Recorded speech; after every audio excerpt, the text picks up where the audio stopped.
Welcome to Sayani kitchen. आज आपण बघत आहोत की मी काजूची भाजी केलेली आहे. ही ओल्या काजूची नसून जी आपली बाजारात मिळतात काजू त्याची आहे. ओल्या काजूची पण तुम्ही बनवू शकता भाजी.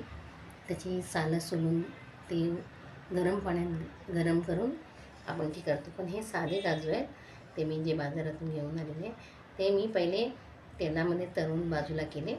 त्याच्यानंतर याच्यामध्ये तेल टाकून कांदा खोबऱ्याची जी ग्रेव्ही केलेली होती मी ती टाकलेली आहे. त्यात आपला ओला मसाला म्हणजे कोथिंबीर, कढीपत्त्याची फोडणी द्यायची, कोथिंबीर आणि आपला मसाला जो आहे गरम मसाला तो टाकायचा आहे, हळद टाकायची आहे, मोहरीवरती तडका द्यायचा आहे. अशा तऱ्हेने बघा अख्खेच्या अख्खे, जास्त शिजवायचे नाही, अख्खेच्या अख्खे राहतात आणि त्याचे तुम्हाला मी दाखवते. याचे 2 तुकडे होतात ते बघा, मऊ झालेले इथे. आणि जरासं पाणी घालून ते वाफेवर शिजवायचे.